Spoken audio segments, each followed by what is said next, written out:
nightclub. 5 days later, the people started realizing, wait a minute, that Golf, let's go and check that Golf, because there's a missing persons report with a young girl in a white Golf. And that's when they found that the car was actually registered to Vicky Stadler, the missing girl. Mike Bolhuis phoned me and he said, where am I? I said, did the police contact me? I said, no.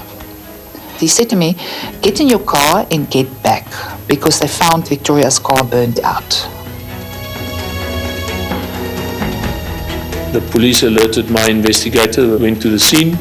We were quite adamant in getting people away and unnecessary policemen away from the scene, as to gather as much information from the scene as possible.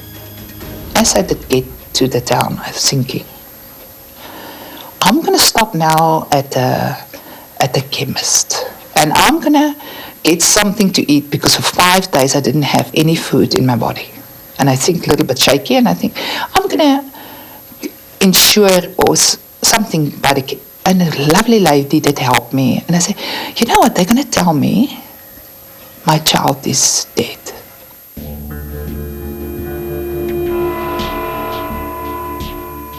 Hanneke Stadler's worst fears were confirmed. 100 meters from the burnt-out car in the dense forest undergrowth, police finally found her daughter's body. The body was naked, partially burnt, and in the advanced stages of decomposition. It appeared that Victoria had been sexually assaulted and strangled to death. Her neck had been broken.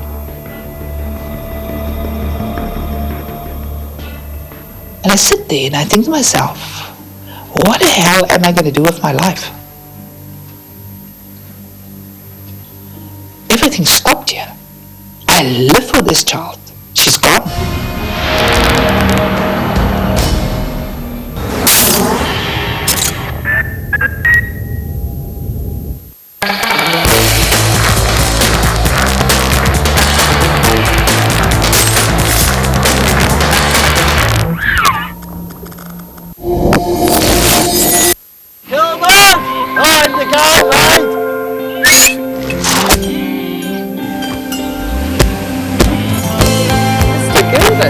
Welcome back. Great match.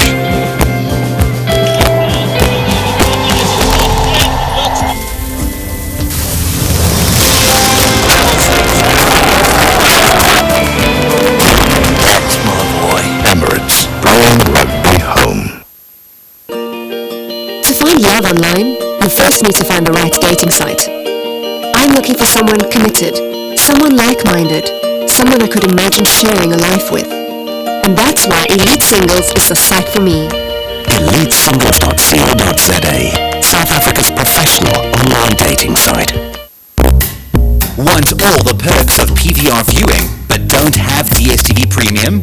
No problem, because you can pause, rewind, fast forward, and record your favorites no matter which DSTV package you subscribe to. All you need is a PVR or DSTV Explorer. Pay your monthly access fee, and there you have it. Total viewing control in the palm of your hand. The DSTV Explorer. Effortless entertainment. No need for nasty surprises, because rotten eggs float in water. Get clued up on all things culinary as Justine shows us how to make great meals on the cheap. Chef Renvere turns between-meal snacks into gourmet experiences. And Matt Moran uncovers the rarest wines and cuisine in Oz.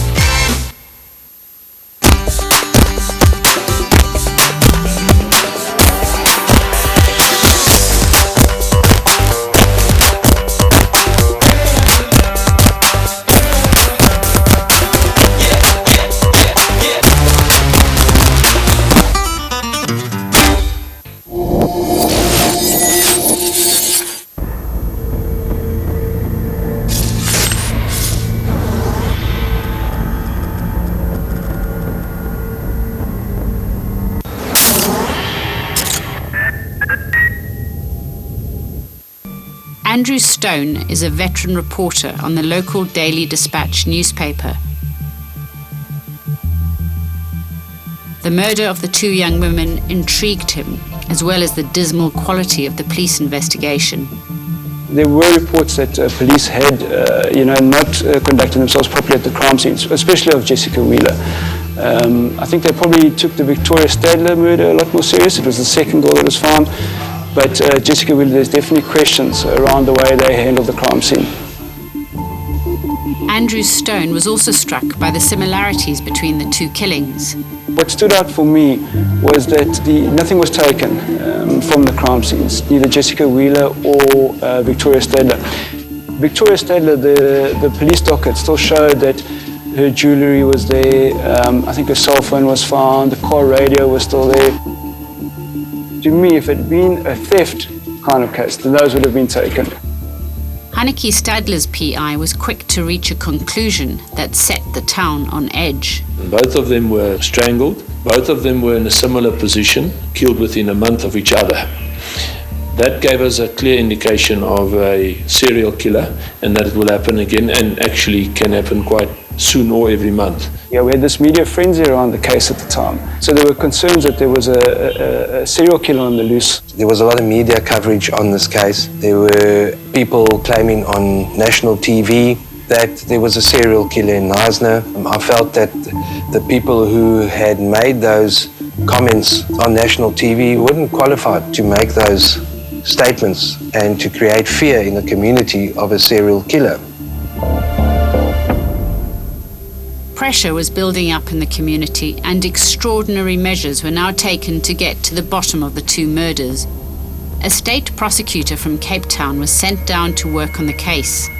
Christinus van der Vyver had grown up in Knysna and knew the town well. So it was quite a thing for me to go back there and do a case like this. For the little place, pictures, seaside resort like Knysna, it created a bit of panic and confusion. There was a lot of political pressure to get this case solved, to get a suspect arrested, to calm the community down. Because Knysna became actually like a Wild West. At night it was dead. I mean, the weevils, you driving down the street and it's like a ghost town. You know, so it affected the economy of the town very much so. A crack team of detectives was also sent from Cape Town to speed up the investigation into the double murder, while there were now not one but two private investigators busy with their own inquiries into the deaths of Jessica Wheeler and Victoria Stadler. And all parties did not necessarily come to the same conclusions as to who was guilty. But the finger of suspicion was now pointing at a young man who'd been seen with both girls on the nights of their murders. This is the Stadler girl. She was at the Stones nightclub where she worked. She was last in the company of Heinrich van Rooyen, which was the DJ, and he was the last to see her alive about 2 o'clock in the morning. The same night that Vicky Stadler had been murdered, we had been in Knysna and we were questioning the DJ at Stones Club. He was very helpful to us, and now that was the same night when so-called Vicky Stadler had been murdered. So it was a bit strange to us after that. We questioned this guy on the night. If he's involved, is he really arrogant enough to go murder again? After interviewing literally everybody, you do an inclusion and an exclusion, and you narrow it down. And the only person that must have some information or could be involved in these murders and rapes in both the girls could only be the DJ Heinrich van Rooyen. 23-year-old Heinrich van Rooyen was arrested by police and questioned about the murder of Victoria Stadler. Soon afterwards, he was charged with the murder of both girls, much to the surprise of his brother and his family. Die familie sowel as die gemeenskap was heeltemal omkant gevang met al hierdie, veral met sy arrestasie. Van die dag toe hulle hom arresteer het, laatmiddag, dieselfde middag, toe hoor ons allemaal dit op die radio. Toe hoor hy vir my gesê, die so-called serial killer is arrested. Heinrich van Rooyen came from the small community of Hornley on the outskirts of Knysna, close to Knysna Forest where Victoria Stadler's body was found. Over 60% of the population here is unemployed. It's a tough life for most. But Heinrich was earning a good living as a DJ in Knysna's nightclubs. Heinrich was 'n baie intelligente persoon. Hy was vriendelik en het met almal of enige persoon kon hy kommunikeer en hulle was hom vriende gewees. Verstaan? As gevolg van sy vriendelikheid. Hy was die tipe persoon wat nie eers 'n voeltjie so doodgemaak het nie. Hy was daai tipe persoon. Hy is 'n vriendelike ouetjie gewees, nog altyd, baie vriendelike persoon. Kom er weg met enige persoon, dan praat ek van enige tipe mens. Hy is 'n tipe persoon, hy pas hom gou aan by die omstandighede waarin hy homself sal bevind. En soos almal weet, hy is 'n tipe van 'n gigolo, soos hulle gesê het. Hy hou van meisies, maar wie hou nie van meisies, enige jong man. Heinrich's father believes in his son's innocence, but up against a high-priority police investigation, he needed help. So he turned to Christian Botha, who was already deep in the case. We were then contacted by Heinrich's father to see if we could assist to investigate, to establish who was involved with Vicky Stadler's murder, because Heinrich had now become a suspect in both cases. So we agreed to take the case on. There was speculation about a possible drugs link to the two murders. With no apparent port controls, Knysna's become a conduit for criminals trafficking drugs through its tiny harbour into the rest of southern Africa. There's this underworld in Knysna, there's this drug culture where it seems to draw, I don't know how to say it, but just a different kind of people. You know, you've got on the one side of Knysna, you've got the rich, beautiful, touristy Knysna, and then you've got this sort of drug Knysna that sort of seems to draw people that maybe are a bit rougher.